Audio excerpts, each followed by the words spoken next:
Sem Putin, não há Rússia. Essa é a visão de um vice-chefe do Estado-Maior do Kremlin e é ecoada por milhões de russos que há décadas reelegem Vladimir Putin para permanecer no poder, sob a forma de primeiro-ministro ou de presidente. Essa confiança poderá ser renovada em 1º de julho, após um referendo nacional sobre mudanças na Constituição russa, que pode permitir a Putin concorrer novamente por mais 2 mandatos presidenciais de 6 anos cada. Aos 67 anos, Putin não descarta concorrer à presidência novamente depois de 2024, quando o atual mandato termina, e ele poderia permanecer no poder até 2036. O referendo será realizado um dia depois do desfile do Dia da Vitória na Praça Vermelha de Moscou, para marcar o 75º aniversário da capitulação da Alemanha nazista e o fim da Segunda Guerra Mundial na Europa. A exibição militar deve aumentar o orgulho patriótico no momento em que a capital sai do confinamento, uma semana antes do planejado pelo prefeito, e os críticos dizem que isso foi planejado para inclinar a balança a favor do presidente. O referendo, originalmente planejado para 22 de abril e adiado devido às medidas de isolamento por causa do coronavírus, foi marcado para 1º de julho. Para que seja possível introduzir medidas de distanciamento social, a votação será realizada em 5 dias na Rússia, mesmo em regiões que atualmente estão sofrendo com a Covid-19. Os russos já ouviram mudar de primeiro-ministro nomeado, 1999, para presidente eleito, 2000-2008, depois primeiro-ministro de novo, 2008-2012, e novamente presidente, 2012. Embora Putin não tenha dito que busca a reeleição, ele também não negou, levando os críticos a acusá-lo de abrir caminho para permanecer no poder por toda a vida, ou pelo menos até 2036.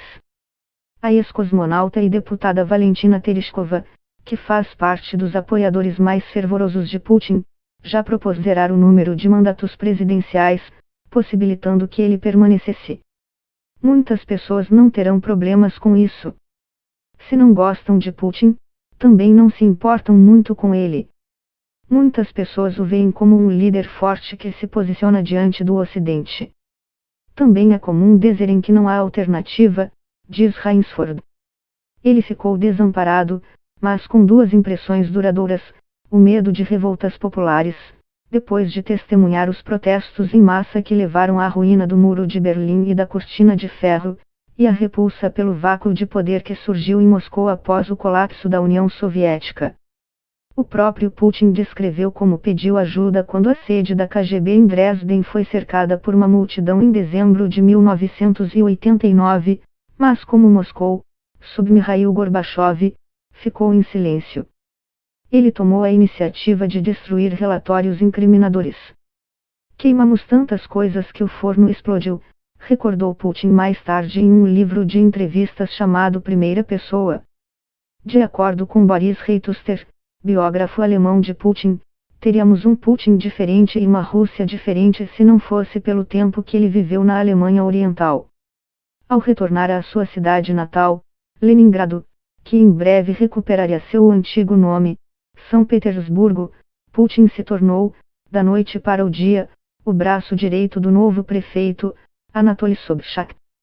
Na extinta Alemanha Oriental, Putin fazia parte de uma rede de indivíduos que poderiam ter perdido seus antigos papéis, mas estavam bem posicionados para prosperar pessoal e politicamente na nova Rússia. Na época, Boris Yeltsin era o novo presidente da Federação Russa. Seu governo manteve o antigo Partido Comunista à distância, graças a uma aliança com os oligarcas, que tinham muito a ganhar em riqueza e influência neste período de transição. Empresários como Boris Berezovsky emergiram como principais apoiadores de Yeltsin e se tornaram poderosos influenciadores da opinião pública em um momento em que as eleições haviam retornado à Rússia. Putin, endossado por Berezovsky e pelos principais oligarcas, havia se posicionado perfeitamente para se tornar o presidente interino, cargo que conquistou definitivamente com uma vitória eleitoral oficial em março de 2000. Os oligarcas e reformadores que haviam sido a família política de Yeltsin pareciam satisfeitos com seu novo presidente, um homem discreto e, pensavam eles, maleável. Mas Putin assumiu o controle da mídia 3 meses depois de chegar ao poder, em um momento chave de transformação que surpreendeu os oligarcas e a velha guarda do Kremlin. Controlar os meios de comunicação trouxe benefícios duplos para o novo presidente: remover críticos poderosos de seus polos influentes e estruturar a narrativa, desde a guerra da Chechênia até os ataques terroristas de Moscou. Também aumentou as taxas de popularidade do presidente, projetou uma imagem de auto-engrandecimento da nova Rússia e de seu líder e ajudou a definir quem eram os novos inimigos do Estado. A partir de então, os russos das províncias apenas viram o que Putin queria que eles vissem. Dos cerca de 3.000 canais de travessa na Rússia, a maioria deles evita notícias por completo e, se ocorrerem reportagens políticas, elas são rigorosamente examinadas pelo governo. Ele eliminou as eleições regionais para os governadores em 2004, em vez disso, elaborou uma lista com 3 candidatos para os legisladores regionais escolherem como seu próximo governador. As eleições regionais retornaram brevemente em 2012, após uma onda de protestos pró-democracia, mas em abril de 2013 o controle direto de Putin foi restaurado com a introdução de nova legislação restritiva.